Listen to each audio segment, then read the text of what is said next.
ओम शांति। आज बाप दादा के 23 मई 2021 के अव्यक्त महावाक्य हैं। रिवाइज कोर्स है 6188। दिल के ज्ञानी तथा स्नेही बनो और लीकेज को बंद करो। आज स्नेह के सागर बाप दादा अपने स्नेही बच्चों से मिलने के लिए आए हैं। यह रूहानी स्नेह है, परमात्म स्नेह, निस्वार्थ सच्चा स्नेह है, सच्चे दिल का स्नेह है। आप सर्व आत्माओं को सारा कल्प स्नेही बना देता है, क्योंकि परमात्म स्नेह आत्मिक स्नेह, अविनाशी स्नेह है। यह रूहानी स्नेह है, ब्राह्मण जीवन का फाउंडेशन है। रूहानी स्नेह का अनुभव नहीं तो ब्राह्मण जीवन का सच्चा आनंद नहीं। परमात्म स्नेह कैसी भी पतित आत्मा को परिवर्तन करने का चुंबक है, परिवर्तन होने का सहज साधन है। स्नेह अधिकारी बनाने का, रूहानी नशे का अनुभव कराने का आधार है। स्नेह है तो रमणीक ब्राह्मण जीवन है। स्नेह नहीं तो ब्राह्मण जीवन सूखी नीरस है, मेहनत वाली है। परमात्मा स्नेह दिल का स्नेह है। लौकिक स्नेह दिल का टुकड़ा टुकड़ा कर देता है, क्योंकि बट जाता है। अनेकों से स्नेह निभाना पड़ता है। अलौकिक स्नेह दिल के अनेक टुकड़ों को जोड़ने वाला है। एक बाप से स्नेह किया तो सर्व के सहयोगी स्वतः बन जाते, क्योंकि बाप बीज है तो बीज को पानी देने से हर पत्ते को पानी स्वतः मिल जाता है। पत्ते पत्ते को पानी देने की आवश्यकता नहीं होती। ऐसे रूहानी बाप से स्नेह जोड़ना अर्थात सर्व के स्नेही बनना। इसलिए दिल के टुकड़े टुकड़े नहीं होते हैं। स्नेह हर कार्य को सहज बना देता है, अर्थात मेहनत से छुड़ा देता है। जहाँ स्नेह होता है वहाँ याद स्वतः सहज आती ही है। स्नेही को भुलाना मुश्किल होता है, याद करना मुश्किल नहीं होता। चाहे ज्ञान अर्थात समझ कितनी भी बुद्धि में हो, लेकिन यथार्थ ज्ञान अर्थात स्नेह संपन्न ज्ञान हो। अगर ज्ञान है और स्नेह नहीं है तो वह रूखा ज्ञान है। स्नेह सर्व संबंधों का दिल से अनुभव कराता है। सिर्फ ज्ञानी जो हैं वह दिमाग से याद करते हैं और स्नेही दिल से याद करते हैं। दिमाग से याद करने वालों को याद में, सेवा में, धारणा में मेहनत करनी पड़ती है। वह मेहनत का फल खाते हैं और वह मोहब्बत का फल खाते हैं। जहाँ स्नेह नहीं, दिमागी ज्ञान है, तो ज्ञान की बातों में भी क्यों, क्या, कैसे दिमाग लड़ता रहेगा और लड़ाई लगती रहेगी अपने आप से। व्यर्थ संकल्प जायदा चलेंगे। जहाँ क्यों क्यों होगी वहाँ क्यों की क्यों होगी। और जहाँ स्नेह है वहाँ युद्ध नहीं, लेकिन लवलीन है, समाया हुआ है, जिससे दिल का स्नेह होता है। तो स्नेह की बात में क्यों क्या नहीं उठता है। जैसे परवाना समा के स्नेह में क्यों क्या नहीं करता, निछावर हो जाता है, वैसे परमात्मा स्नेही आत्माएं स्नेह में समाई हुई रहती हैं। कई बच्चे बाप से रूह रेहान करते यह कंप्लेन शिकायतें करते हैं कि ज्ञान तो बुद्धि में है। ब्राह्मण भी बन गए, आत्मा को भी जान गए, बाप को भी पूरे परिचय से जान गए, संबंधों का भी पता है, चक्र का भी ज्ञान है, रचयिता और रचना का भी सारा ज्ञान है। फिर भी याद सहज क्यों नहीं होती। आनंद का व शक्ति का, शांति का सदा अनुभव क्यों नहीं होता है। मेहनत से क्यों याद आती, निरंतर क्यों नहीं याद रहती, बार बार याद है भूलती क्यों। इसका कारण क्योंकि ज्ञान दिमाग तक है। ज्ञान के साथ साथ दिल का स्नेह कम है। दिमागी स्नेह है, मैं बच्चा हूँ, वह बाप है, दाता है, विधाता है। दिमागी ज्ञान है, लेकिन यही ज्ञान जब दिल में समा जाता है तो स्नेह की निशानी क्या दिखाते हैं, दिल। तो ज्ञान और स्नेह कंबाइंड हो जाता है। ज्ञान बीज है, लेकिन पानी स्नेह है। अगर बीज को पानी नहीं मिलेगा तो फल नहीं देगा। ऐसे ज्ञान है लेकिन दिल का स्नेह नहीं तो प्राप्ति का फल नहीं मिलता। इसलिए मेहनत लगती है। स्नेह अर्थात सर्व प्राप्ति के, सर्व अनुभव के सागर में समाया हुआ। जैसे लौकिक दुनिया में भी देखो, स्नेह की छोटी सी गिफ्ट सौगात कितनी प्राप्ति का अनुभव कराती है।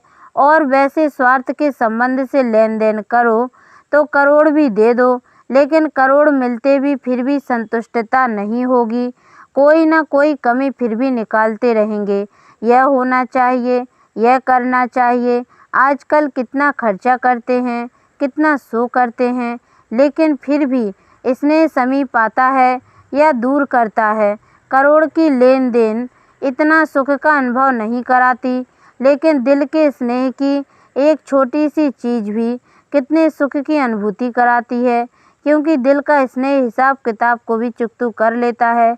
स्नेह ऐसी विशेष अनुभूति है, तो अपने आप से पूछो कि ज्ञान के साथ साथ दिल का स्नेह है, दिल में लीकेज, रिसाव तो नहीं है। जहाँ लीकेज होता है तो क्या होता है, अगर एक बाप के सिवाय और किसी से संकल्प मात्र भी स्नेह है, चाहे व्यक्ति से, चाहे वैभव से, व्यक्ति के भी चाहे शरीर से स्नेह हो, चाहे उनकी विशेषताओं से हो, हद की प्राप्ति के आधार से हो, लेकिन विशेषता देने वाला कौन, प्राप्ति कराने वाला कौन। किसी भी प्रकार से स्नेह अर्थात लगाव, चाहे संकल्प मात्र हो, चाहे वाणी मात्र हो, वह कर्म में हो, इसको लीकेज कहा जाएगा। कई बच्चे बहुत भोलेपन में कहते हैं लगाव नहीं है, लेकिन अच्छा लगता है, चाहते नहीं हैं, लेकिन याद आ जाती है, तो लगाव की निशानी है। संकल्प, बोल और कर्म से झुकाव, इसलिए लीकेज होने के कारण शक्ति नहीं बढ़ती है, और शक्तिशाली ना होने के कारण बाप को याद करने में मेहनत लगती है, और मेहनत होने के कारण संतुष्टता नहीं रहती है। जहाँ संतुष्टता नहीं, वहाँ अभी अभी याद की अनुभूति से मस्ती में मस्त होंगे, और अभी अभी फिर दिल से कष्ट होंगे, क्योंकि लीकेज होने के कारण शक्ति थोड़ा टाइम भरती है, सदा नहीं रहती। इसलिए सहज निरंतर योगी बन नहीं सकते। तो चेक करो, कोई व्यक्ति व वैभव में लगाव तो नहीं है, अर्थात लीकेज तो नहीं है। यह लीकेज लवलीन स्थिति का अनुभव नहीं कराएगी। वैभव का प्रयोग भले करो, लेकिन योगी बन प्रयोग करो। ऐसा ना हो कि जिसको आप आराम के साधन समझते हो, वह मन की स्थिति को बेआराम करें, क्योंकि कई बच्चे वैभवों के बस होते भी मन के लगाव को जान नहीं सकते। रॉयल भाषा यही कहते कि हठ योगी नहीं है, सहज योगी हैं। सहज योगी बनना तो अच्छा, लेकिन योगी हो जो बाप की याद को हलचल में लावे, अर्थात अपनी तरफ आकर्षित करे, झुकाव करे, तो योगी बन के प्रयोग करने वाले नहीं कहेंगे, क्योंकि बाप के बनने के कारण समय प्रति समय प्रकृति दासी अर्थात वैभवों के साधन की प्राप्ति बढ़ती जा रही है। अभी अभी 18-19 वर्ष के अंदर कितनी प्राप्ति हो रही है, सब आराम के साधन बढ़ते जा रहे हैं, लेकिन ये प्राप्तियां बाप के बनने का फल मिल रहा है, तो फल को खाते बीज को नहीं भूल जाना। यह साधन बढ़ते जाएंगे थोड़ा समय, लेकिन आराम में आते राम को नहीं भूल जाना। सच्ची सीता रहना, मर्यादा की लकीर से संकल्प रूपी अंगूठा भी नहीं निकालना, क्योंकि यह साधन बिना साधना के यूज करेंगे तो स्वर्ण हिरण का काम कर लेगा। इसलिए व्यक्ति और वैभव के लगाव और झुकाव से सदा अपने को सेफ रखना, नहीं तो बाप के स्नेही बनने के बजाय, सहज योगी बनने के बजाय कभी सहयोगी, कभी सहज योगी, कभी वियोगी दोनों अनुभव करते रहेंगे।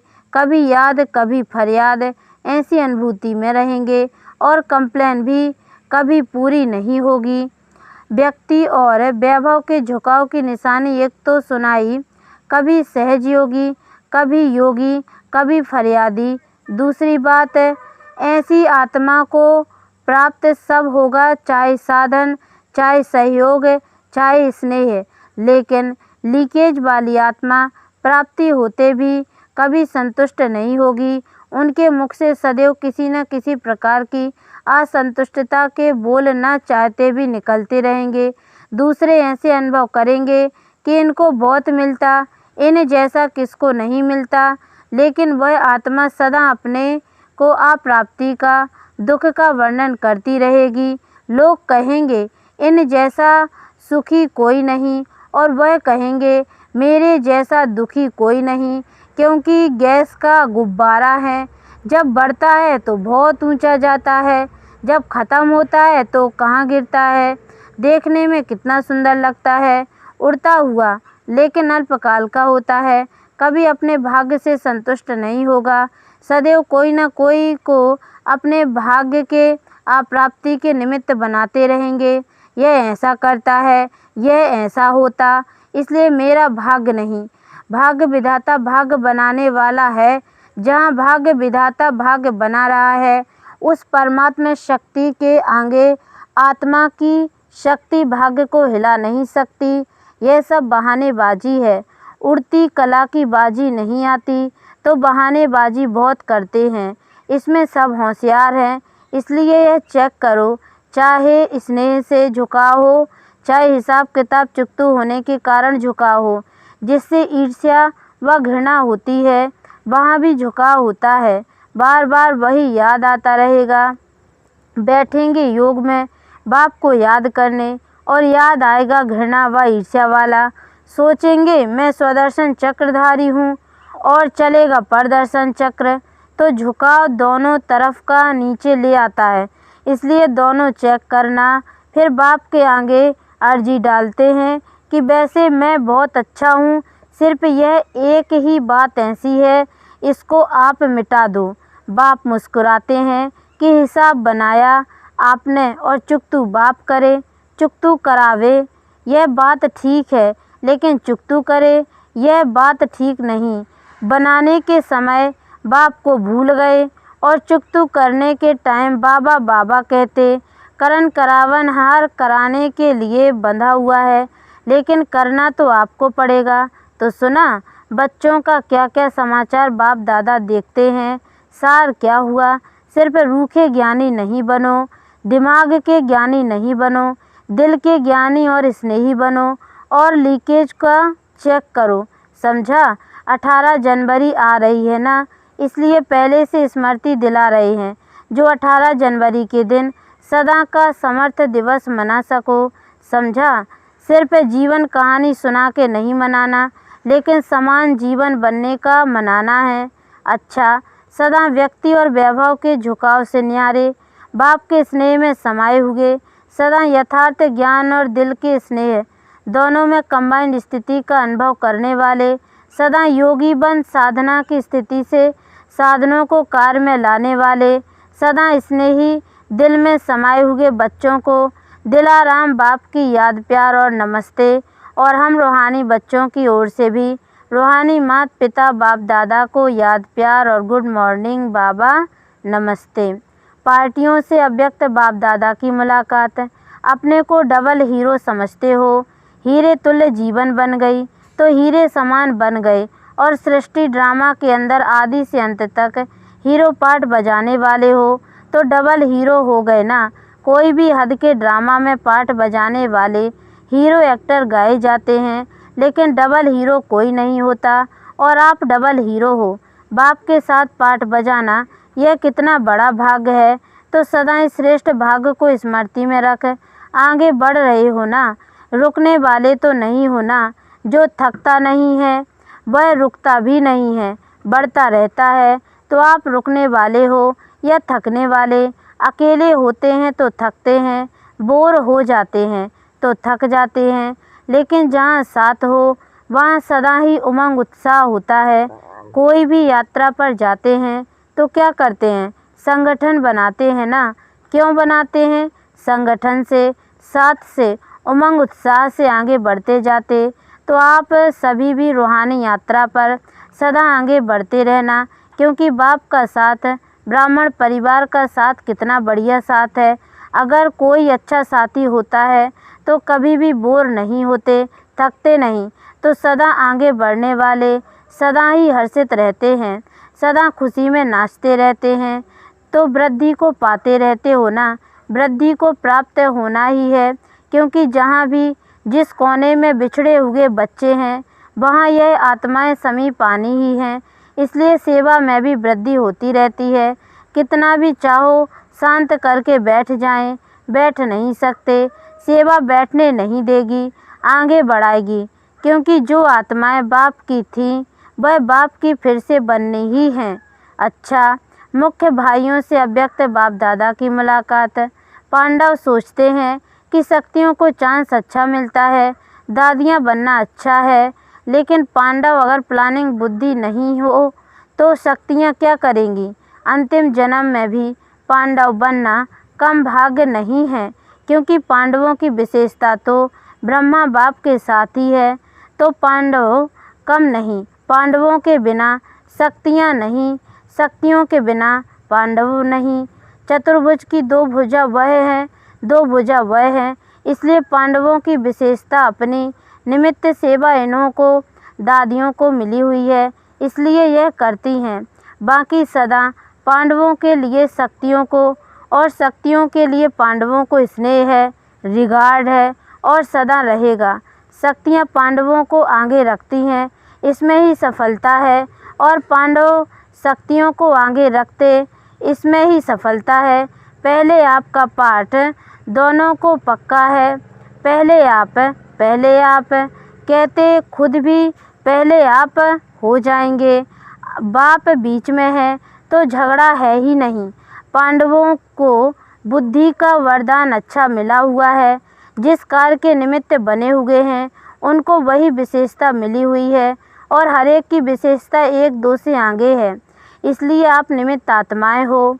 अच्छा, वरदान संकल्प, वृत्ति और स्मृति से व्यर्थ को समाप्त करने वाले सच्चे ब्राह्मण संपूर्ण पवित्र भव। अपने संकल्प, वृत्ति और स्मृति को चेक करो। ऐसे नहीं कुछ गलत हो गया, पश्चाताप कर लिया, माफ़ी मांग ली, छुट्टी हो गई। कितना भी कोई माफ़ी ले, लेकिन जो पाप व व्यर्थ कर्म हुआ उसका निशान नहीं मिटता, रजिस्टर साफ स्वच्छ नहीं होता। सिर्फ इस रीति रस्म को नहीं अपनाओ, लेकिन स्मृति रहे कि मैं संपूर्ण पवित्र ब्राह्मण हूँ। अपवित्रता संकल्प, वृत्ति व स्मृति को भी टच नहीं कर सकती। इसके लिए कदम कदम पर सावधान रहो। स्लोगन: बाप के साथ को यूज करो तो कभी दिल शिकस्त नहीं होंगे। ओम शांति।